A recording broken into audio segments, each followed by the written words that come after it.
Welcome to another episode of It's a Long Beach Thing. Be sure to subscribe on your favorite podcast platform and like us on It's a Long Beach Thing on our Facebook group. We have a great Facebook group for you, so please like it and chime in anytime you like.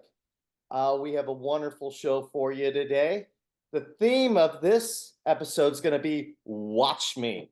I have the pleasure of having one of the owners of the new sports bar that opened up geared for women's sports, the first one of its kind in California, but it happens to be in the best city of California, Long Beach. Jax is here with us today. Jax, how are you today? Hey, Paul, I'm doing really well. It's a Friday and it's been a long week, but a lot of great things have happened. And so I'm doing well. Thanks for having me. This is fun. I bet you it's been a whirlwind since you opened up in the opening ceremonies of the Olympics to now. I'm sure your head's probably still spinning about all the things going on and everything like that. You're probably ready for a little bit of a routine to come into play, I would bet, right? Definitely love routine and have not gotten our place there yet. We're figuring it out, though. That's the good thing. I've definitely seen some progress. We're learning a ton. We're learning kind of what sports are bringing more people in. We're learning the times of day where we could really use some more customer base. So we're focusing on how do we go about promoting those times and things like that. So head spinning is absolutely accurate. It still is, and it probably will be for quite a while, but it's good. It's really good, and it's exciting with all the things we have coming up. Well, I look forward to diving into your story because I know, because I read a little bit about your bio, you have a great story. So let's start here. What's your first association with this great city of Long Beach? Oh, let's see. I started coming down to Long Beach probably in my 20s to go to the bars down here from LA. I grew up in LA and just loved the city back then. And then ultimately met my now wife Megan, who goes by Emmy also. And she we got together coming up on 20 years ago, actually. And then about 16 years ago, I bought a condo down here and just thought, I'm coming down here. I'm going to make Long Beach my home. And that was probably one of my better decisions. I love it down here. I just love the culture, the vibe, just the energy. It's beautiful here. It's all the things. Yeah. And Emma is also your business partner in Watch Me, correct? Yeah, Emmy, she's Emmy, excuse yes, me. yes, we are co-owners of Watch Me. So we're partners in all the ways. Right on. Right Yeah. on. So let's go back a ways because I read your bio and in your 20s you were thinking about opening up a sports bar. I don't know if you necessarily knew the theme at the time, but that was something in the back of your head. So talk to us about that a little bit.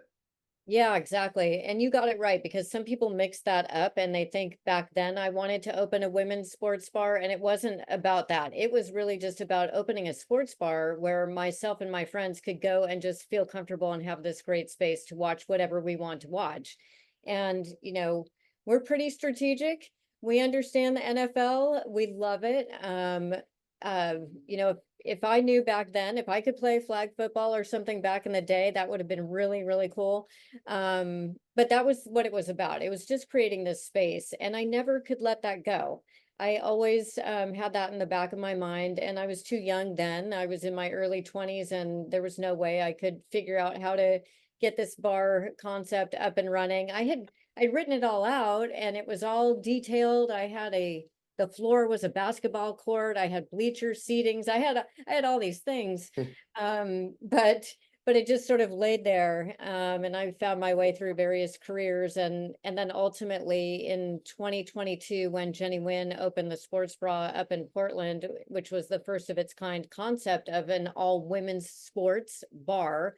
I just said, this is sheer brilliance and I need to connect with her. And so we started chatting. We joked about, I said, hey, I want first right of refusal for Long Beach. If you franchise, it needs to be me and it needs to be here. But she had just opened and she wasn't ready to get there yet. And so we sort of just kind of kept up that conversation. And in 23 in the fall, we met with a franchise owner and a franchisee. And so he had both perspectives, which was one of the really good things that we did in this process. And we came out of that meeting and he said, why would you franchise? You should go out on your own. Mhm. And the next day I opened the business. So it became predominantly women's sports for us because we want to celebrate women's sports. So it's about 95%, and that's definitely the main goal. But this started in the root of trying to watch the NFL and watch football or watch the Dodgers or anybody that I grew up watching. So we have to celebrate all of the sports as well here. So we're predominantly women's sports. And I'm so happy that you said that because you guys have had a buzz for quite a while about opening this up, and it's been very, very exciting.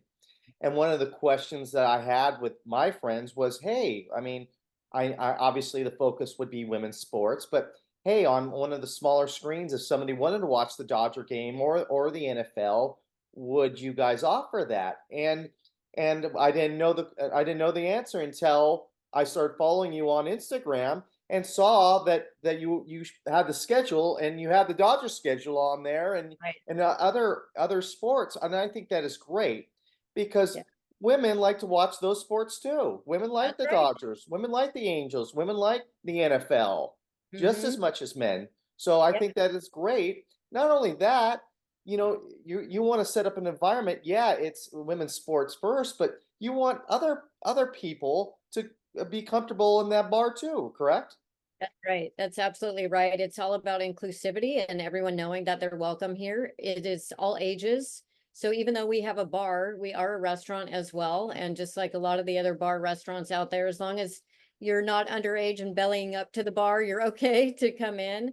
And so we want everyone to know you are welcome here. Our focus is to kind of maybe enlighten some people on women's sports and how great those sports are and those athletes. And hey, the Dodgers have been on the big screen in here too.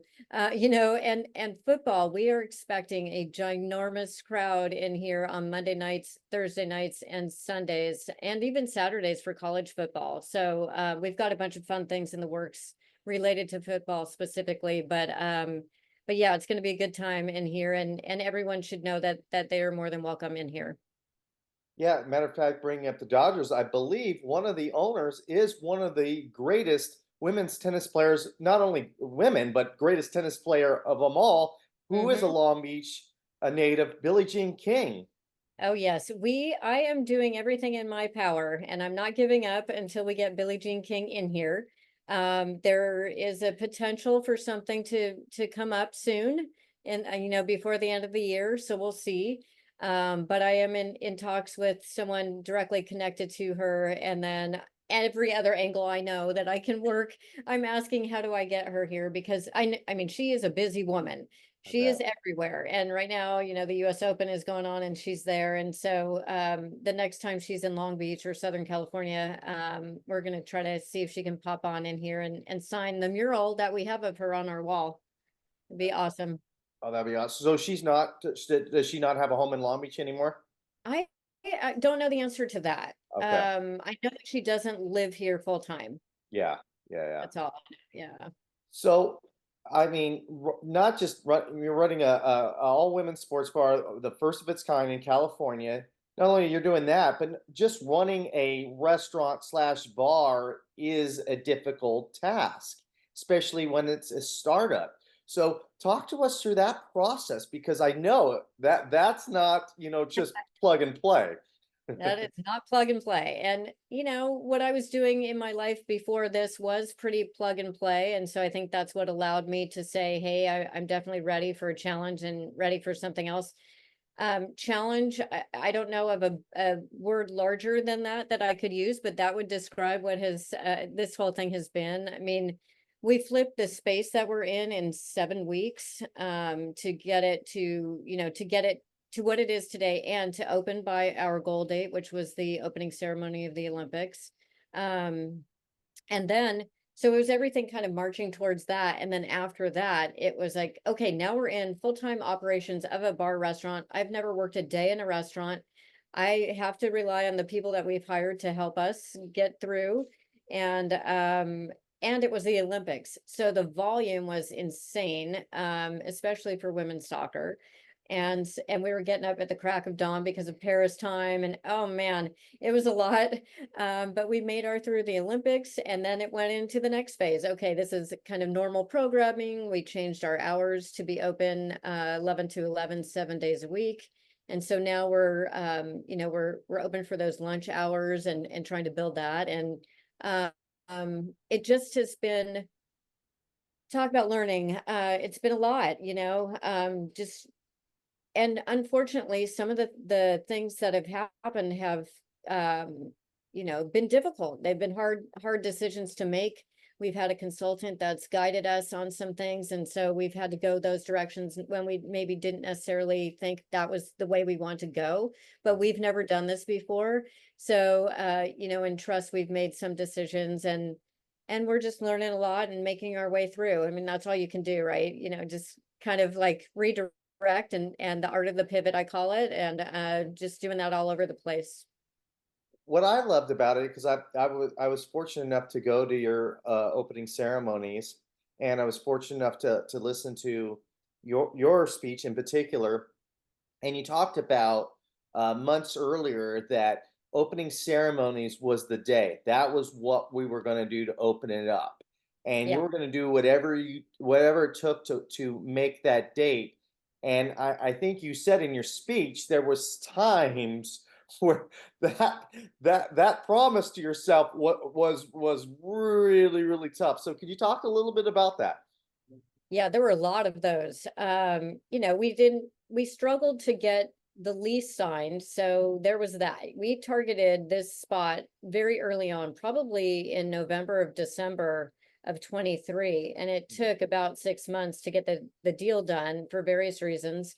And when we finally got it done, it was June 1st and we got the keys. And so then it was, okay, I still have that July 26th date on the calendar that I circled the day I opened the business. And that's how we have got to figure out how to be open then. And so we had gone with this idea of not using a general contractor. We thought we could get away with the cosmetic changes we were making because we made no structural changes. So we didn't need a permit. We didn't have the money for that or the time.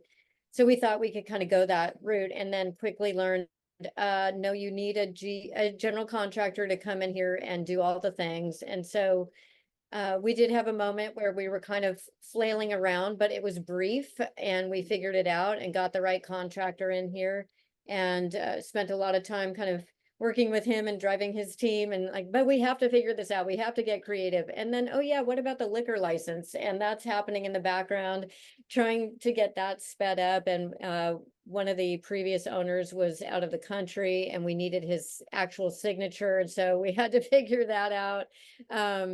It was time and time again, getting the business license and getting the health department out here. And shout out to Councilwoman Christina Duggan, whose office incredibly supported us, and helped us make some crazy things happen in a ridiculous amount of time.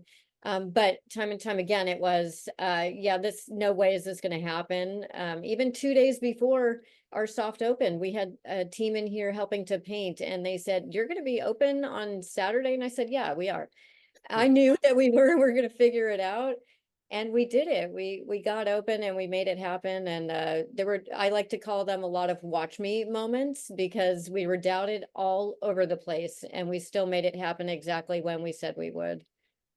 Yeah, I was going to bring that up, but since you brought that up already, talk about that, because I love that concept of watch me. Just basically, if there's a challenge in front of me, not necessarily somebody doubting me, but just a challenge in itself, it's like proven to yourself, watch me. I got this challenge, watch me. I will find a way. So talk about Right. that mantra. Yeah, that I think that started really, really young. I'm adopted, and so I kind of wonder if that started back then, where it was like, hey, you know what, I have something to prove. I don't know. I really don't know where this came from in me, but I've always been kind of like a fighter and a challenger for beliefs and rights and things like that. And I was the 5-year-old in kindergarten at recess, going up to all the boys at the kickball field saying, "Hey, I want in, I want to play." And so I got myself out there. So I started really young, kind of with that, I guess that kind of thinking, and being able to say whenever anyone doubted me, whether it was any of the jobs I was in or the career choices I was making, or on the field if I was playing soccer or softball, anything, I know that I was doubted, and I would just quietly just say to myself, I'm just going to prove them, prove Mm. them wrong. I'm going to show them, and I don't need to say anything. I actually can just go out there and show them. And so Watch Me just became this thing. And so when we were talking about names for the business, this one came up. We had a kind of a short list looking back at it. It was maybe 8, 10 names for the business, and this one just stuck. And I was going to bed that night, and I'm a big Dua Lipa fan, and Mm. she has a song, Dance the Night, where she says, "Watch Me," and that was Mm. looping in my head. And I said, okay, Mm. I don't need anything else to tell me. I'm going with that. So that's where that came from. And everybody else, it sounds like everybody else was on board with that name, huh? Yeah, well, yeah, Emmy was definitely on board. She understood it from the beginning as well, and she has seen me all over the place in various times, prove people otherwise. So Mm. she understood it. One of the things in your speeches that I actually got a little teary-eyed about was your talk about your mom, and how your Yeah. mom at the age that you were at, where in the decade that you grew up, it wasn't so women could just go out and play sports like they are today. But it Mhm. sounds like your mom didn't have that mantra, like, hey, just go out and do it. If you want to play the sports, go do it. So I have a strong relationship with my mom, so I think that caught a chord with me. Sounds like you have a strong relationship with your mom, because you thanked her in your speech. Yeah. Talk about that relationship and how that's molded you. Yeah, my mom was really supportive in all the extracurriculars that I did, and I have some really great memories of her running onto the soccer field. It was down to PKs, and I had to make this shot. It was, I was up and I made the shot, and there comes my mom, and I'm like 13. So she comes running out in the field, "Jerry, Jerry," like screaming, arms flailing, and I remember that. That was just such I was immensely embarrassed at 13 years old, but it resonates with me today. How, she supported me and still does. I just talked to her on my way in this morning, and she, is so curious about what we're doing here. And she's 88 now, and she's, kind of seen me through all the different changes in my life and the careers that I've taken, and to get me here. And she's just really excited. I think it took her a little bit to fully understand the concept of what we were doing and how big this probably was going to be. Yeah. Um, but I think she's got it now, and she's working to come down here with some friends. So she lives up in LA still, so it'd be good to see her. Well, so when you were playing sports, like when you were 13 and you're doing the penalty kicks, were you playing with the boys, or was that a girls' team? No, that was AYSO. That was uh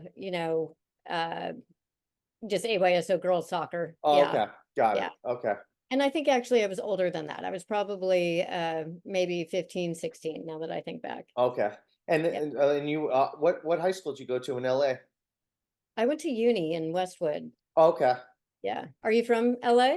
No, no, I'm from Oh. the area, but work with high school athletes on mindset. So I got kids Oh, all over the place. cool. Actually, I got I guess the furthest LA I got is Redondo Union, which I know it's not really LA, and then San Marino High School. Oh, got you. Yeah, Okay. yeah. But Cool. okay, but yeah, I think that's great that at that age that she had that enthusiasm for you, and Yeah. that's a vision. Even though at the time, being 15, yes, working with teenagers, yes, having their mom jumping out is not the best thing that they want, because at that time they don't have parents. That's how I feel about some of the Yeah. teenagers. But looking back, looking as an adult, looking at those memories and looking fondly of those memories of your mom passionately hugging you after you making the great kick. I think that is great, and it's probably one of the reasons why you have that mantra, "Watch me," is her in putting that in your head that there's nothing that you can't do. Yeah, I think and my dad too. My dad's not with us anymore, but and I think he is, I feel his energy all the Mhm. time. Yeah. And he manages to let me know he's around, which is just amazing. Definitely it helps to push me forward. But both of them were just so supportive of everything that I did, whether it be, they had me in tap and ballet when I was 5, and my mom used to tease me for years that I retired at 7 from tap and ballet because that was so not me. I did not want to be out there in a tutu. And I was like, get me out on the soccer field. Uh-huh. And so she finally let me play at 9 years old, enter AYSO. But yeah, both of them really they took me to practices, they did all the things to allow me to kind of um, realize that athleticism that I had and enjoy it. I mean, I just had a great time with sports growing up. It was the best thing ever. So when growing up, who are the athletes that you look towards as kind of role models, so to speak? Yeah, Mia Hamm comes to mind a lot. I have to try to think back. I loved tennis, even though I tried to play and wasn't great at it. Loved, Chrissy and Martina and just watching every, the Grand Slam events. And I got into cycling for a little bit, but didn't really have necessarily an idol there. And let's see, Billie Jean King is always going to be like the giant one. Just seeing her when I was young enough, I remember that Bobby Riggs, Billie Jean Oh, do King. you? Yeah, I vaguely, I was young, but I do remember the hoopla all around it. And so I think, probably from that young, she definitely resonates as one of my idols for sure. And tell me a little bit about your staff, because you had to have a staff to get this going. So talk a little bit about your staff, because you have a world-renowned chef that grew up in Sweden, I see, and Yeah, yeah. So we early on found Chef Charlie Ray, and we kind of saw her bio on one of the Long Beach, I don't know if it was food scene or what it was. We just kind of saw her and looked up her bio and then had a conversation with her, and we really felt like we were in line with how she would run her kitchen and kind of the food that she would bring to us. And we know we're a sports bar and people are expecting sports bar fare, but we wanted to offer something a little bit more gastro pub style. Mhm. And so we brought her on first as a consultant and then onto staff. So that's been great, and we're getting really good feedback on the food. And then we hired a bar manager to develop our bar program. She has since moved on, and then we had another manager on staff who's also moved on. And so we're sort of learning, kind of trying to figure that out. How much can I take on my own? So I'm wearing the GM hat along with the owner hat, and we're just kind of mixing things up a little bit. But what's helping is to be open and to understand all of these intricacies and all of the operational stuff that I had no clue about Mm, before. mhm. And now I'm seeing that I'm able to make some decisions and rely on my management and leadership history and, my thread of project management that's gone through my life that helped us get open to begin with. I can lean on those things in my process improvements and things like that. Now that I can understand them, I couldn't before. I had to be so reliant, and that was a tough position to be in. I had to rely on other people to run us, and that was hard. But with the addition of our consultant coming in, and shout out to Rebecca, she's the owner of Let's Yoke About It. She has really come in and helped provide some stability, especially after that first week of being open. We hadn't anticipated the volume that we got, and things weren't in place at all. And so we're definitely way more stable now. So yeah, it's been and the staffing thing is, we were trying to be a little bit different than most restaurant and bars and get people in here that want to hang out with us for a long time. We don't want to be just kind of a stopping or a middle thing for people. We want them to invest in us just as we're investing in them. And so we're kind of approaching everything in that concept. And I think even though we said that at the beginning, it was hard and we overstaffed overstaffed intentionally Mm. for the Olympics, and now we're having to cut back. So I think people are like, wait, what happened to what you said at the beginning? It's actually still there. It's just that we had to, we've seen some people rise to the occasion. We've seen some people make the decision to move on, and we understand all that. But I think ultimately we're going to land with the crew that feels really solid, and the management staff has really stepped up and creating process and things like that. So we're finding our way, I guess, is the short answer to your question.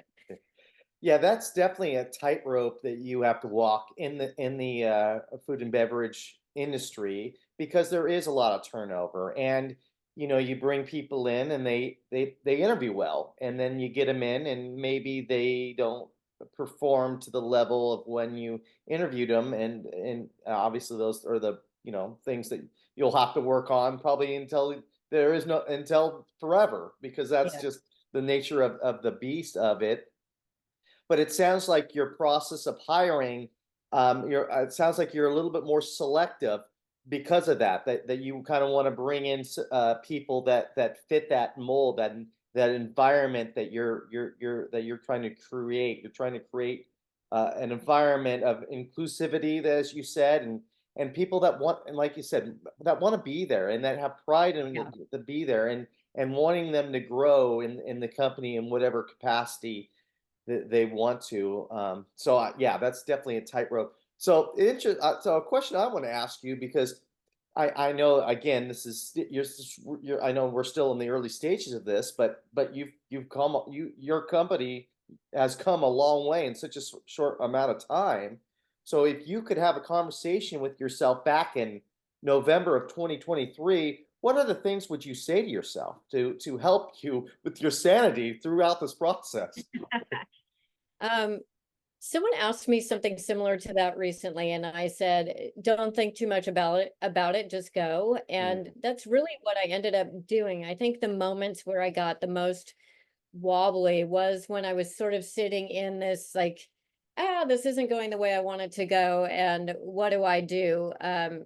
It if I could just allow myself to take the action and not kind of sit in that and think too much, Mm. then I was moving forward. And so, you know, the other thing too, and I've known this for a really long time, which is also what's helped us to get here, is just listening to my intuition and just Mm. following my inner guide, and just saying, you know, go with your gut, and try to make the best and most sound decisions you can, and rely on the people that you can trust. And that's been a lot to, there's been a lot of blind trust that had to happen in order to get open. And so maybe I would have told myself a little something different there, but um, I mean, we had a staff member put in 2 weeks notice the other day, and I actually said, can we talk? And now she's back on. Oh, I And so, love it. yeah, I mean, I see the value, and I want to, I mean, one of the things I love doing is developing people. That's what I did in my gig before this, and careers before that. And so I want people to know that they can stay here, and even if they don't want to stay in their actual role that they're in right now, there's opportunity. If we see you and your work ethic and you want to be here, and we align in our missions and all of that, then there's tons of opportunity here. Um, so I guess I would say just, listen to yourself, and at the same time, don't think too hard on some of the things that are challenging. So you mentioned that you're kind of acting as general manager right now, and it sounds to me that's not something that you want to do long term. Is that correct, or do you want? Yeah. I would love to not open every day, which is what I've been doing. And then I end up here at night because we've got all these sporting events. And so I'm still doing really, really long days. So I think we're getting close for me to be in a position where I'm not opening every day, just some days. And then I can pop in as I need to. A lot of the work that I've been doing in the background for, since the business started, and is a focal point for me, is the brand marketing PR side of the business, and getting teams in here. Like, we just had the US national water polo team in here the other night, women and men. They signed our wall. It was crazy cool. So it's things like that that I need to continue to focus on, and be able to take off that GM hat Yeah. and give that to somebody else. And I don't know if that means we need a GM. When the recent change happened, we were like, okay, maybe it's an assistant GM that we go with next instead of a GM. And then I just said, I'm just going to wear it. I'm going to wear that hat for right now till we figure it out. And maybe we don't even need that role. So I Mhm. think that's part of the learning that we'll continue to move forward on. And if we're efficient enough, yeah, I'd love to save that money. So that would be Yeah. good to not have to put that out in another resource. But you also don't want to be working 16 hours a day I do either. not. No, and you're right. That was the average for a really long time. I think I'm down to like 10, 11 hours now, something like that. So yeah, I'd love to knock that down a little bit and be more in the community. I just got a call from another business owner a little bit ago about something that's coming up next week, and I'd love to be able to show my face and get to meet some people in Long Beach and in the business scene and Mhm. get myself out there. So I have to have the time to do that. Yeah, well, and especially with what with your business that you're promoting more than just a sports bar here. So I Yeah. think it really is important for you, especially in your business, to really get out in the community, not only just in Long Beach, but sounds like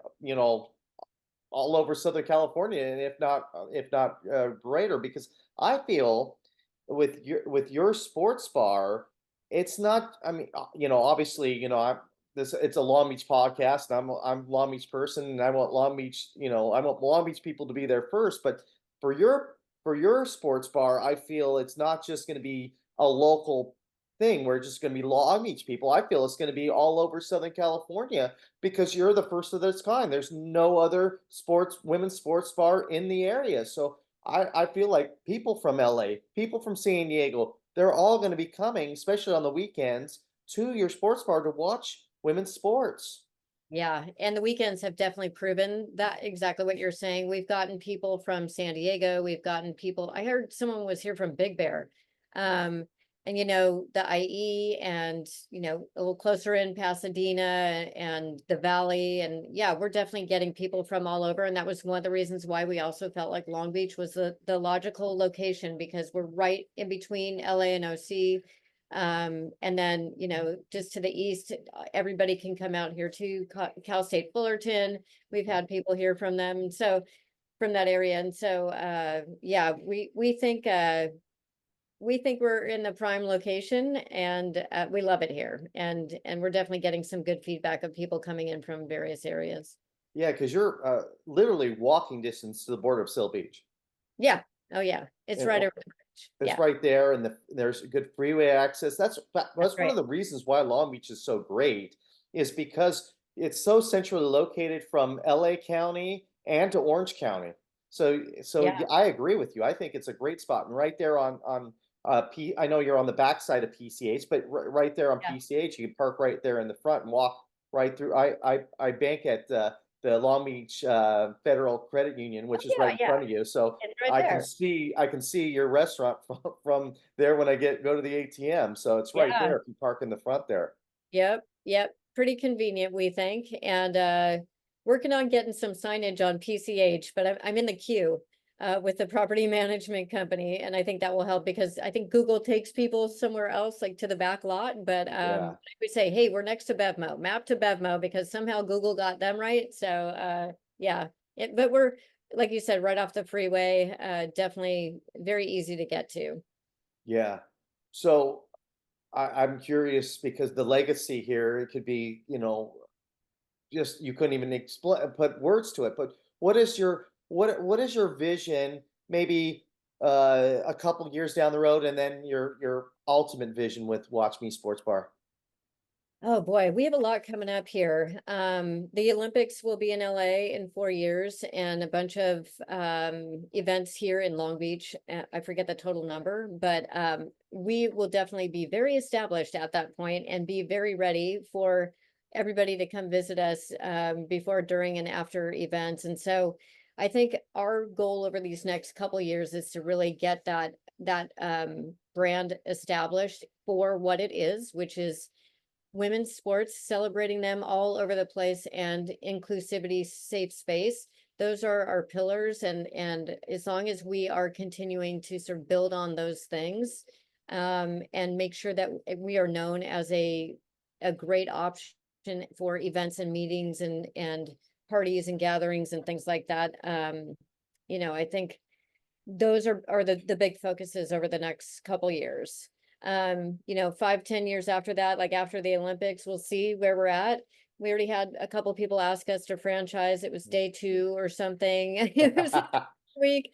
Like, yeah, that's not happening, but I appreciate you. But never say never. Yeah.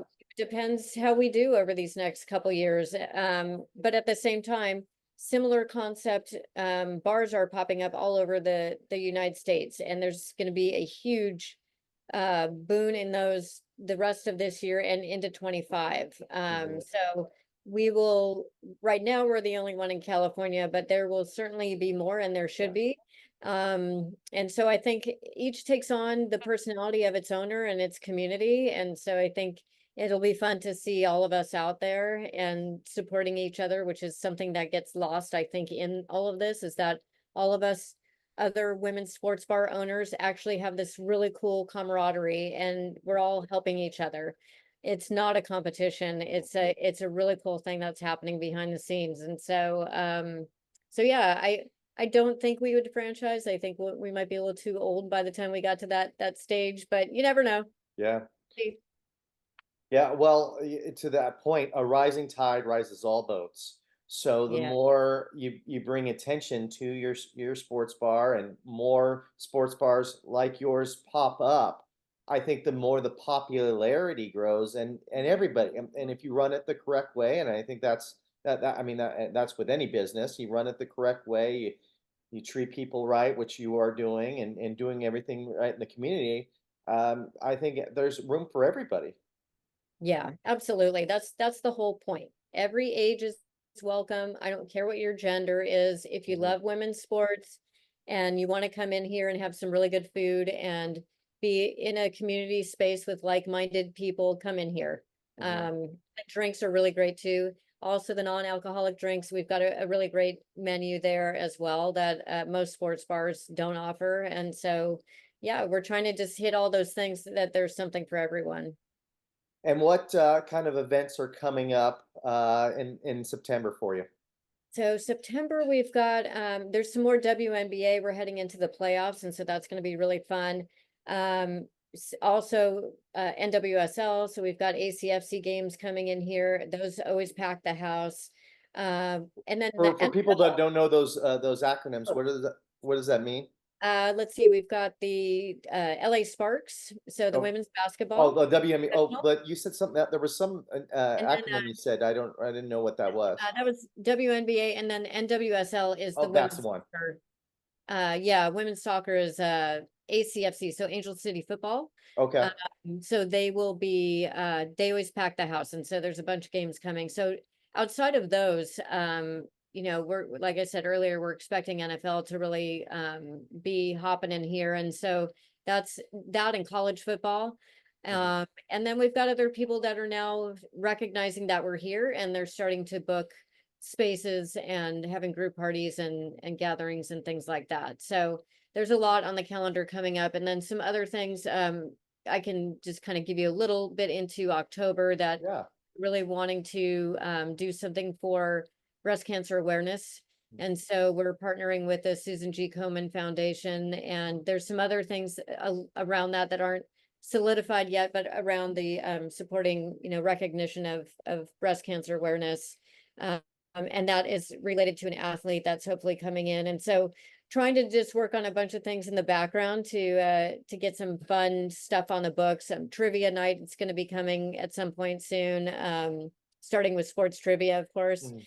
And we'll see how that goes. And so we're looking forward to getting creative. And when I have the time, I'm trying to create about a 6 month calendar so that I can see what the entire program looks like and you know, figure out where we can do some unique things and some different things. And I mean, we have such a great space here, and you know that courtyard that's right out in front of our Yeah. patio, there's potential for us to be able to maybe use that space too. I'm looking into that, so we'll see. But lots of good stuff coming up, a lot of good stuff. Right. Well, before we end our conversation, which I've been enjoying to learn the backstory about your journey a little bit more. That's why I love doing these podcasts, because if I were to just to talk to you and we were just to have a cup of coffee together, I don't think I would be getting this information from you. But because I do it in podcast form, I'm able to see like the backstory. So I really enjoy that. Is there any words of wisdom that you would want to share with our audience about your sports bar, about yourself, about anything that you want to talk about? I think it's probably what we mentioned earlier. This is not just women only. Everyone is welcome here, and we do want to just reiterate that safe space, and everybody's welcome, no matter what. And if there is an issue, come bring it to us, and let's correct it, because that's then against our mission, and so we want to fix it.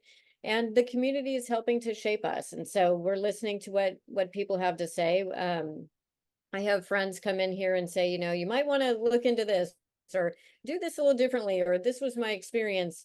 And not to say that we're making changes on everything that's being said to us, but we're definitely listening. And if it makes sense to do so, we're going to. And so yeah, I think just supporting one another is key, and uplifting women wherever we can. We've got a lot of women brands of spirits and things like that on our menu. And so wherever it makes sense to support women owned, we're doing that. But in general, we just really wanted to create this space where we could have women's sports up on the screens and have everyone celebrating together. And I think we've managed to do that so far, and we'll just continue building on it. All right. Well, I want to end with this question. Other than Watch Me Sports Bar, what other fun places do you like to eat around town? Ooh. Well, I love sushi. So if there's ever a new one popping in, I always want to go to that. And let's see what else. I went to Tantaloon the other night. I had a rare night out with a friend, and that was fun. I always love the vibe in there and kind of looking out on the water. Yeah. Um, yeah, all over the place. Second Street's got so many options down there. Yeah, it's really about sushi for me, but I'm having a hard time answering this because outside of Tantalum, I have not been out to eat in a while, but Well, I'm open to it. you did mention Becca's place, right? Well, Yeah, yeah, let's yoke about it. yeah, She's breakfast. So if I ever yeah. got out for breakfast, that's where I would go. So yeah, definitely shout out to Let's Yoke about it. Right on, right on. Well, Jax, it's been such a pleasure. I know you're extremely busy, so I don't want to keep too much more of your time, but thank you for giving the time to us. And I look forward to going to Watch Me Sports Bar and continuing to follow them through social media. Thanks so much, Paul, and let me know when you're on your way here so we can chat properly. Right Maybe on. over a beverage, something, Oh, some thank you food. very much. It's been Yeah. a Long Beach thing.